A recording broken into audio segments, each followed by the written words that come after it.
What's up guys, Guns for Newbies back here today, and you're probably wondering why I am on camera. It's because the channel is starting to get bigger than what I kind of anticipated it would, and so I wanted to physically put a name to a face, I guess, if I'm going to be making these videos as Guns for Newbies. This is who I am. So again, the channel name is self-explanatory. I make videos for people who are new to the gun industry, and not only just that, but new to maybe change something on their gun. Maybe I've done something that you essentially are looking to do or in the near future, and you want to see kind of how it went for me. That's who I appeal to. So all in all, in this video, I'm going to be talking about the Cheely grip. So if you're unfamiliar with these grip modules, this is a full steel grip module that is available for purchase outside of the manufacturer to help with additional performance. So before we get into the video, if you are new to the channel, be sure to like and subscribe, share if you find the information useful, and if you are a returning viewer, subscriber, and you want to become a supporter of the channel, please visit the link below in the description for the Patreon, and that will help us moving forward. So in terms of the actual grip module itself, I wrote down some keynotes so that way we could kind of, just start from the beginning and go from there. So first I wrote the purchase. So this is just going to kind of get all into the nitty-gritty in terms of what you should be expecting when you buy this. So obviously you're going to have to buy the grip module, and I believe that comes with the mag button, the actual grip itself, the beaver tail, and I believe it comes with the little main housing spring back, this little strap back here. Okay, so if you're unfamiliar with that, on your Staccato you're going to have the grip, and then you're going to have like this little insert back here, whether it's polymer, it's steel, whatever the case may be, you're going to have that. So additional to that, which I didn't know because I've never put one of these on before, you're going to have to order a special trigger for this. You can actually get a other trigger sized down as long as it's not too tall, because you'll actually, depending on how tall it is, you can fracture the actual trigger, but in my experience you're going to have to do that anyways. So it's not a big deal if you don't have one. I bought two of these specifically for the Cheely. Neither one of them fit, so I had to get it gunsmithed. So that was kind of I guess something that irritated me, but nevertheless something that I had to do. You'll probably have to do as well. The grip itself, I think with tax, I need to look it up because I think it was right around 800 bucks. The magwell was right around $90, and then the trigger I think was 85, and then you just have to pay to get it blended yourself. So I took it to my gunsmith. He charged me virtually almost nothing, so that was pretty nice. And then the only other thing that I did is I bought a mag button, which I think this was like 10 bucks on Dawson Precision, which is drilled and tapped for a 4-40 thread. And then I did, I got the trigger fitted, the beaver tail fitted, and then I got a DLC coated. So I sent it out to Vulcan Machine Works. They had it for about 10 weeks. Their lead time right now is about 3 to 8 weeks, so just kind of depends on where you fit on that scale. Installation is the next part of this video. So the installation, you're looking at getting a lot of this fitted. The trigger, the beaver tail, and that was virtually it. The rest of it kind of just snapped in place. But again, those things are going to fall on you for whoever locally, or if you can do that yourself and get that fitment. So there's that in terms of installation. Next I have fitment. So fitment, this is going to be something to where I want to talk a little bit about. It's not a huge deal.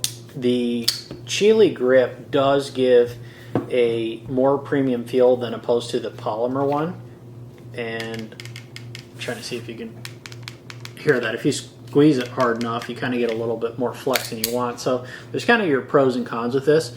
The fitment on this guy is virtually perfect. Not bad. I mean, not anything like, a more premium 2011, but this one actually, it does fit very well. I think kind of the biggest thing is how much gap there is from the beaver tail to the I forget, of course I'm making this video, I forget what it's called, but the main housing spring or whatever you want to call it, this guy right here, this backstrap insert, a little bit bigger than what I think it would need to be. All in all, the overall fitment on the XC is very good. I wouldn't knock it on that. I think it's actually excellent. So in terms of the Cheely, we'll see if we can get close enough here. But I think it's this side has a little bit of gap from the back of the grip to the frame, and same thing on the other side. The actual connect here, I think, is actually slightly better than the one on the Staccato. So they got their pros and cons. It's nothing really huge that irritates me, but it's not exactly 100% perfect. I think the actual polymer lines up to the lines better. Well, it does. It does fit a little bit better than the steel. Now, that is subjective, because I'm sure if you took it to a gunsmith, they could make this fit better. So that's neither here nor there. Performance. So in terms of everything, in terms of performance, it did have a very, very nice added boost. Now, that's a loaded statement because of a couple things. For example, we shot this guy first, and this was my original Staccato XC. So I bought this to get into USPSA, and it's been an amazing gun. I've had zero malfunctions with this. Not that this is a longevity video on this. There will be one to come on this guy, but that's not what we're doing today. The performance side of it was just, this gun's really, really well set up. It actually gave me a lot of, you know, kind of reality checked me. They really balanced this gun from the factory very, very well. So I went to a 9-pound recoil spring because I think with the polymer lower, it's just a little bit undershrunk in my opinion, because as you get to like 400 to 500 rounds, you're constantly having to add quite a bit of oil to get it to not want to get malfunctions or primarily failure to go into battery. So that is something that kind of irritated me. So I went to a 9-pound spring on this, and I've had that ever since. And a lot of people will complain and say that, you know, you should keep it with a 7-pound. Some people even went lighter, and that's fine. None of that's an issue, but I just shoot my gun so much that I don't really like taking the gun apart for every couple hundred rounds. So that's been an irritant to me. However, with the 9-pound spring, you don't run into that issue. I haven't cleaned this gun in probably 2,000 rounds. All I did was add a little bit of CLP, and I just dropped a little bit on the barrel, a little bit on the rails, and that's it. Off she goes again. So yeah, I'm just not big on just constantly cleaning the guns every time you should take them out of the safe. So that's what I did on that one. This guy actually went down to a 7-pound spring, and this one has functioned flawlessly. So as you get to a heavier gun, you're going to be able to do that. So, you know, you're just going to get better ejections with, you know, with a heavier gun. It's typically you'll be able to run a little bit lighter of a spring, and that's pretty across the board. Now, in terms of the gun itself and performance, with where I'm going with all of this is the Cheely served a extreme purpose in double taps, is what I noticed. So when I was shooting double taps with this and just fast strings of fire, this thing was an absolute animal. So we'll go to the range footage.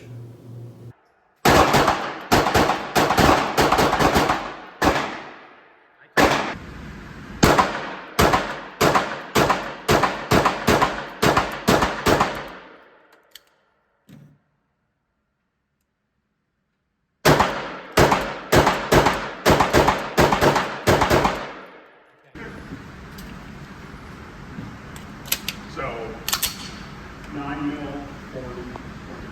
So 9 mil, 40. Oh, I know.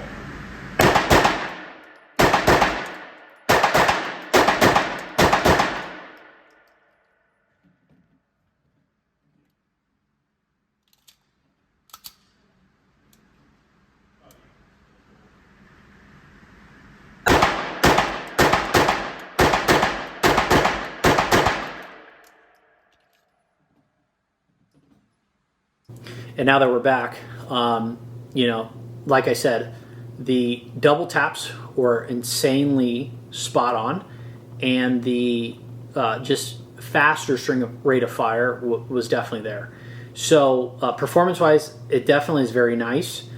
I got what I wanted out of it. That wasn't any issue. I definitely would say if you're using this for competition, whether it's this gun or just adding weight to a gun that maybe it has an aluminum, because that's the other thing too. Like if you're looking at a polymer versus an aluminum grip module, some of these go from 2.4-ish ounces, somewhere around there, to 4 ounces. So it's like within 2 ounces of each other. So to go up to this guy, you're going to have similar results with just adding that much weight, because the actual grip module, I think the self with the steel is like 12.8 or something like that, and then the big brass mag wall is like 4 or something like that. So I got close to adding a whole pound on the gun with this guy.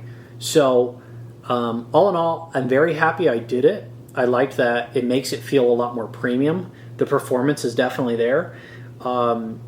The one thing that I didn't want to talk about that doesn't really have anything to do with this is I would be careful, just the Guns for Newbie thing coming out of me. When ordering this, the most aggressive is they're not lying. That is the grippiest grip module I've ever felt in my life, flat out. And I've had silicone carbide on Glocks. I've had stippling. I've had just about everything. I've had a couple different aluminum stuff. I've had some like lock grips, and those are grippy too, but this just takes it to a whole new level. I've never felt anything like this. My first couple times actually shooting this, I really could feel like when I was done, like my skin was kind of just like ripped up a little bit and everywhere all over my hand, which for me, I like it. But for most people, they don't typically like it. I've taken a lot of friends out shooting. Most people won't like a really tough stippling, let alone silicone carbide, and then this just takes it to a whole new level. So that's something for you to keep in mind.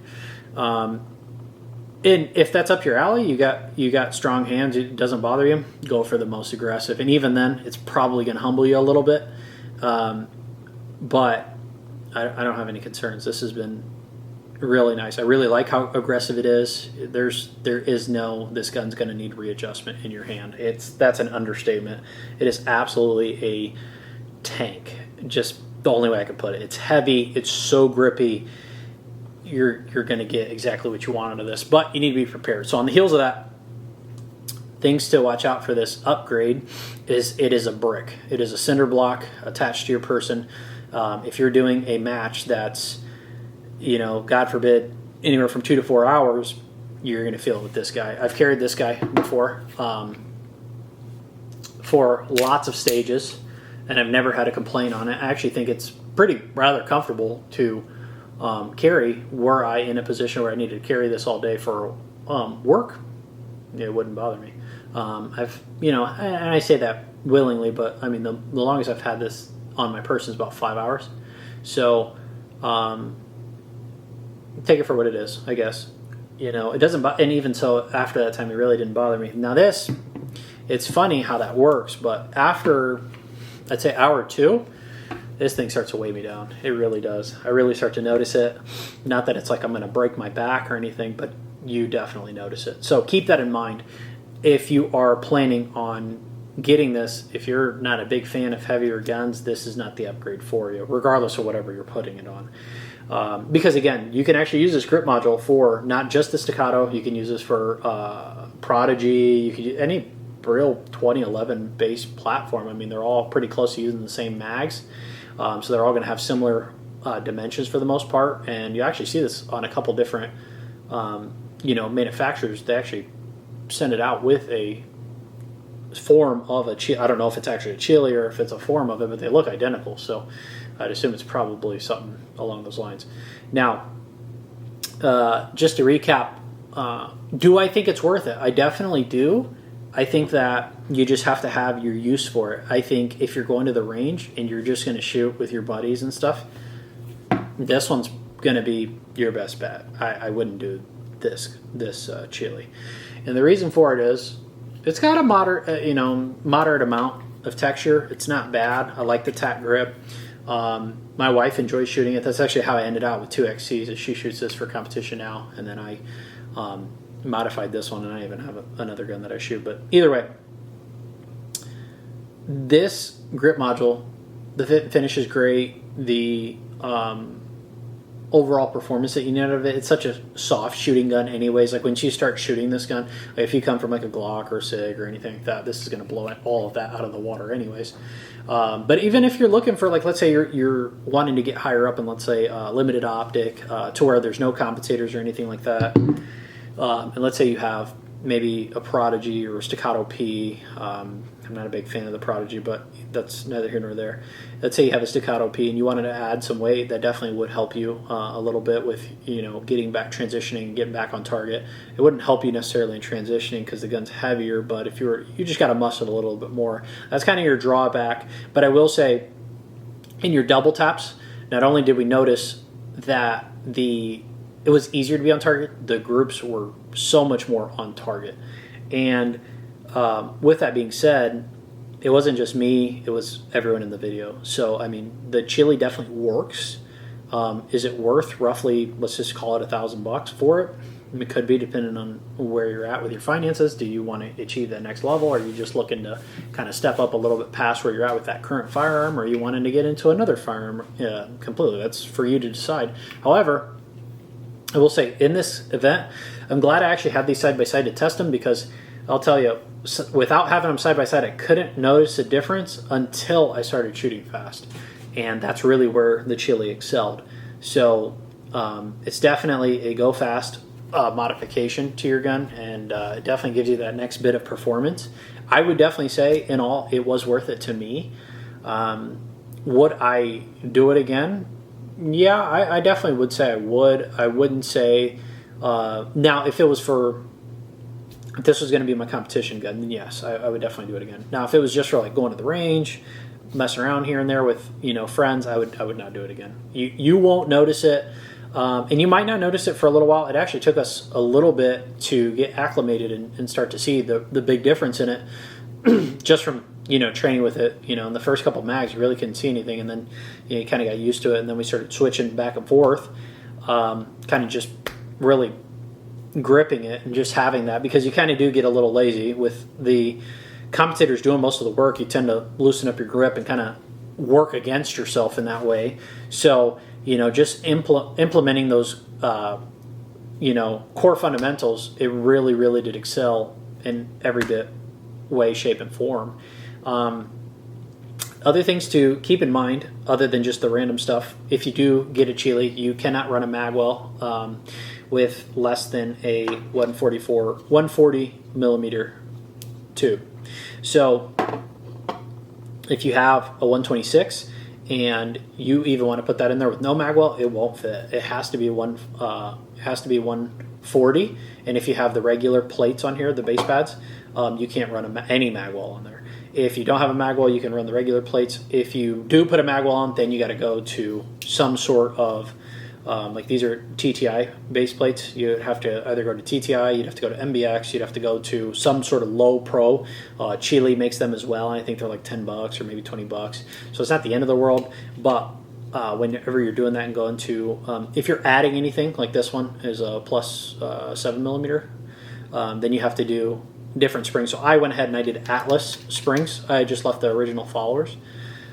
In the future, I will go to competition springs and followers, but for the sake of the just trying it out, I guess, just for a couple of these, I did go to the Atlas springs just because that's what I wanted to run. I've done a lot of reading, and it seemed like these were good. And so far, haven't had any issues with them. I've actually, because you can put them in this guy too. They just stick out just a little bit. But they've been flawless, so that has not been an issue.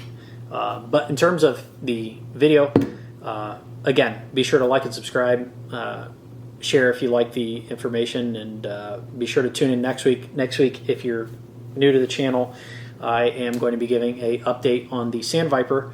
I have been meaning to do that now for some time, and that has just continuously spiraled.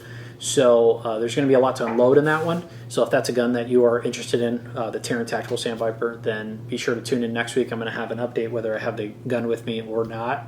I'm just going to document kind of how things went from start to finish, and kind of just hopefully help some people make up their mind on if that's a route they want to go down or not. So thank you guys so much for watching. Gun for Newbies, signing out.